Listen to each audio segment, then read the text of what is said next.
여러분 반갑습니다. 여러분의 멘탈 전도사 천마스입니다. 어느새 또 점심시간이 다가왔네요. 오늘 일요일 점심시간 한번 또 달려보겠습니다.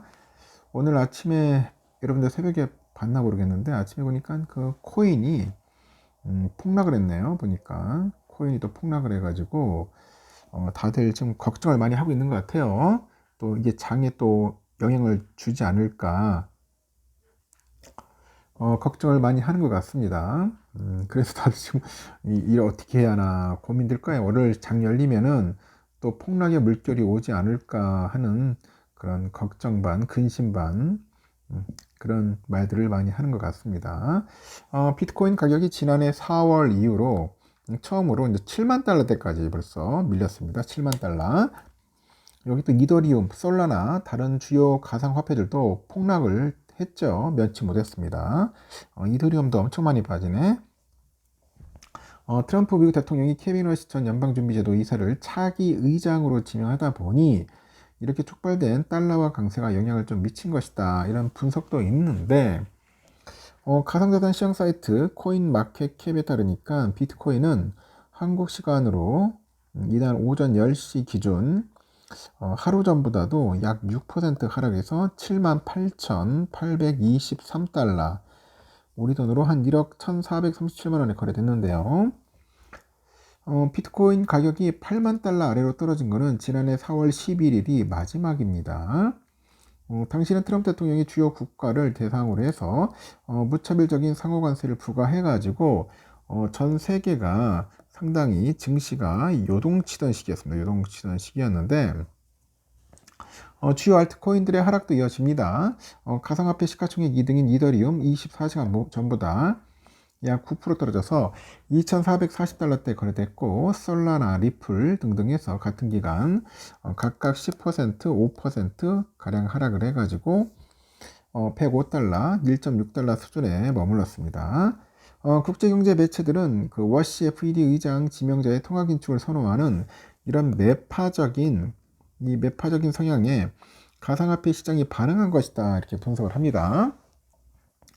미국 CNBC는 지난달 31일 워시 지명으로 중앙은행의 독립성에 대한 우려가 완화되면서 미국 달러화가 강세로 들어섰고, 이 달러화 강세는 투자자들 사이에서 대안적인 통화로서 비트코인의 매력을 감소시킬 수 있다, 이렇게 짚었습니다.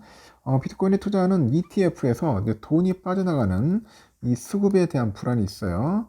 이 수급에 대한 불안도 하락세를 가속화하는데, 미국 시장에 상장된 비트코인 현물 ETF 12개는 지난 3개월 연속 자산 순유출을 기록 중이죠. 이 기간 빠져나간 자금만 한 57억 달러 정도 되는 겁니다. 우리 돈으로 8조 1600억 정도 됩니다. 가상화폐 전문 매체 CCN은 ETF 유출은 시장을 지탱하는 기둥 중에 하나를 무너뜨리는 셈으로 매도 압력을 장기화시킬 수 있다, 이렇게 전망을 합니다.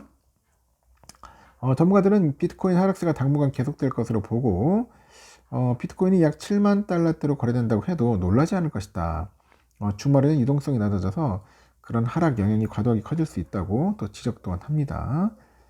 하여튼 오늘은 비트코인이 상당히 좀 이슈를 부르고 있어요. 하여튼 코인, 또 금, 은, 뭐 이런 것들이 상당히 지금 많이 빠지다 보니까 개미들 지금 뭐 곡소리가 많이 나고 있다, 뭐 그런 이야기들이 좀 많이 있는 것 같습니다. 뭐 케비너 씨, 내가 볼 땐 케비너 씨도 있다고 해가지고 그렇게까지 영향을 받는가 하는데, 저는 결국 케비너 씨도 트럼프 이야기를 좀 듣지 않을까, 저는 그런 생각이 듭니다.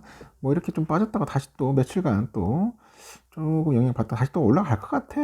내가 볼 때는 조정을 좀 받긴 받겠지만은 그렇게 긴 조정까지는 아닐 것 같아요. 저는 개인적으로 봤을 때.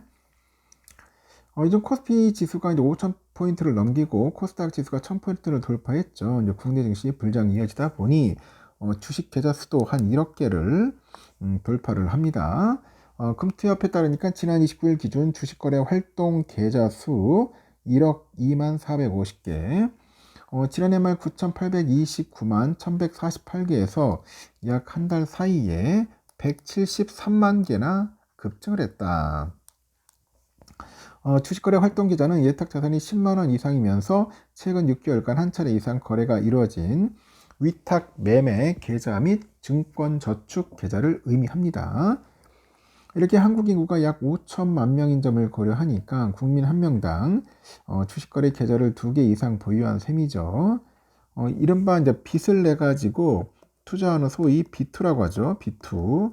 이 B2도 30조 원을 넘어선 것으로 나타납니다. 지난 29일 기준 신용거래 융자 잔고는 30조 925억을 기록을 했어요. 또 다른 증시 진입 대기 자금으로 꼽히는 투자자 예탁금은 103조 7,072억 원. 지난 27일 100조 원을 넘어선 이후로 계속해서 증가 추세입니다. 이렇게 코스피가 사상 최고치 기록을 연일 경신한 데다가 또 코스닥 지수 1000포인트를 넘어서다 보니까 국내 증시에 투자들이 몰리는 거예요. 요즘 뭐 개미들 막 엄청나게 몰립니다. 하여튼 중요한 건 뭐냐, 비투를 하지 마라 제발. 빚을 내 가지고 하는 건 안 되고, 그리고 신용 쓰지 마세요. 신용 뭐 주식 대출 이런 거 하지 마세요. 그냥 가지고 있는 여유 자금으로 하십시오. 그리고 될 수 있으면은 저는 초보자들 들으면 하는데, 주식 투자 성급하게 하지 마라. 성급하게 주식 투자는 성급하게 하는 게 아니다. 성급하게 해가지고 돈 번 사람 하나도 없습니다. 어차피 운 좋아서 한 번 정도는 맞을 수 있겠죠. 한두 번 정도는 뭐 운 좋아서 벌 수 있겠지만은 결국은 나중에 보면 다 잃어요. 잃기 때문에 함부로 안 하셨으면 좋겠다. 꼭 그 말씀을 꼭 전해주고 싶고, 또 요즘 재밌는 이야기가 삼성전자 주가가 급등하다 보니 이제 성과급으로 자사주를 파는 임원들이 뜻밖의 세금 부담에 더 직면을 했더라. 좋네요. 성과급 받고 세금 걱정하니까. 지난해 1월 성과급을 약정했을 당시보다 주가가 3배 이상 오른 상태에서 세금이 매겨졌고, 받은 주식은 1년 동안 팔 수 없기 때문이죠. 최악의 경우 실제 손해 지는 보상보다 세금 부담이 더 커질 수 있다는 우려도 있더라. 일단은 삼성전자는 올해 초 임원들한테 지난해 1월 약정했던 초과 이익 성과급 자사주 물량을 지급했는데, 당초 삼성전자는 임원 직급별로 OPI의 일정 비율을 자사주로 받도록 강제했어요. 이거 대박이네. 책임 경영과 주주가치 제고를 동시에 겨냥한 조치인데, 문제는 과세 시점이다. 세금은 약정 시점이 아니라 실제 주식을 받는 시점입니다. 세법상 자사주로 받은 성과급은 주식이 개인 계좌에 들어오는 날의 시기를 근로소득으로 보더라. 지난해 초죠. 5만원 초반대였던 삼성 주가가 인공지능 반도체 랠리이면서 현재 16만 500원까지 갔죠. 약정 당시보다 주식 가치가 3배 이상 커지다 보니 임원들이 납부해야 할 소득세 규모도 그만큼 불어났다. 삼성 임원들은 대부분 근로소득 누진세율 상위 구간에 속하죠. 여기에 소득세 10% 지방소득세 더하면 실제로는 주식 가치의 절반에 가까운 금액을 세금으로 납부를 해야 한다. 참, 아니 뭐 올라도 문제고 떨어져도 문제고 상황이 그렇습니다. 여기까지 하겠습니다. 점심 맛있게 드시고 평화로운 그런 오후 시간 보내십시오.